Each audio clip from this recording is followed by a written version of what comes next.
एकलव्य की गुरु भक्ति। आचार्य द्रोण राजकुमारों को धनुर्विद्या की विधिवत शिक्षा प्रदान करने लगे। उन राजकुमारों में अर्जुन के अत्यंत प्रतिभावान तथा गुरु भक्त होने के कारण वे द्रोणाचार्य के प्रिय शिष्य थे। द्रोणाचार्य का अपने पुत्र अश्वत्थामा पर भी विशेष अनुराग था, इसलिए धनुर्विद्या में वे भी सभी राजकुमारों में अग्रणी थे, किंतु अर्जुन अश्वत्थामा से भी अधिक प्रतिभावान थे।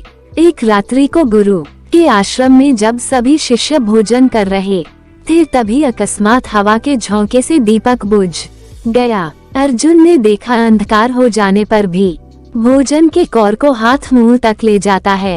इस घटना से उन्हें ये समझ में आया कि निशाना लगाने के लिए प्रकाश से अधिक अभ्यास की आवश्यकता है और वे रात्रि के अंधकार में निशाना लगाने का अभ्यास करना आवश्यक कर दिया। गुरु द्रोण उनके इस प्रकार के अभ्यास से अत्यंत प्रसन्न हुए। उन्होंने अर्जुन को धनुर्विद्या के साथ ही साथ गदा, तोमर, तलवार आदि शस्त्रों के प्रयोग में निपुण कर दिया।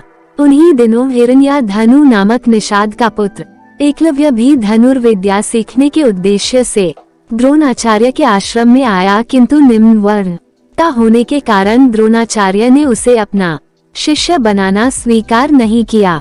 निराश होकर एकलव्य वन में चला गया। उसने द्रोणाचार्य की एक मूर्ति बनाई और उस मूर्ति को गुरु मानकर धनुर्विद्या का अभ्यास करने लगा। एकाग्रचित्त से साधना करते हुए अल्पकाल में ही वह धनुर्विद्या में अत्यंत निपुण हो गया। एक दिन सारे राजकुमार गुरु द्रोण के साथ आखेट के लिए उसी वन में गए जहाँ पर एकलव्य आश्रम बनाकर धनुर्विद्या का अभ्यास कर रहा था। राजकुमारों का कुत्ता भटक कर एकलव्य के आश्रम में जा पहुंचा। एकलव्य को देखकर वह भौंकने लगा।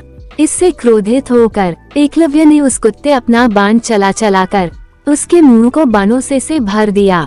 एकलव्य ने इस कौशल से बाण चलाए थे कि कुत्ते को किसी प्रकार की चोट नहीं लगी, किंतु बाणों से बिंध जाने के कारण उसका भौंकना बंद हो गया।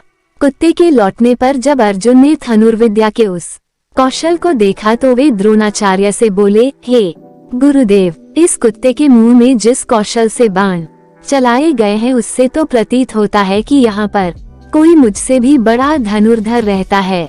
अपने सभी शिष्यों को लेकर द्रोणाचार्य एकलव्य के पास पहुँचे और पूछे, हे वत्स, क्या ये बाण तुम्ही ने चलाए है? एकलव्य के स्वीकार करने पर उन्होंने पुनः प्रश्न किया, तुम्हें धनुर्विद्या की शिक्षा देने वाले कौन हैं? एकलव्य ने उत्तर दिया, गुरुदेव, मैंने तो आपको ही गुरु स्वीकार करके धनुर्विद्या सीखी है। इतना कहकर उसने द्रोणाचार्य की उनकी मूर्ति के समक्ष ले जाकर खड़ा कर दिया। द्रोणाचार्य नहीं चाहते थे कि कोई अर्जुन से बड़ा धनुर्धारी बन पाए। वे एकलव्य से बोले, यदि मैं तुम्हारा गुरु हूँ तो तुम्हें मुझको गुरु दक्षिणा देनी होगी। एकलव्य बोला, गुरुदेव, गुरु दक्षिणा के रूप में आप जो भी मांगेंगे मैं देने के लिए तैयार हूँ। इस पर द्रोणाचार्य ने एकलव्य से गुरु दक्षिणा के रूप में उसके दाहिने हाथ के अंगूठे की मांग की। एकलव्य ने सहर्ष अपना अंगूठा दे दिया। इस प्रकार एकलव्य अपने हाथ से धनुष चलाने में असमर्थ हो गया तो अपने पैरों से धनुष चलाने का अभ्यास करना आरंभ कर दिया।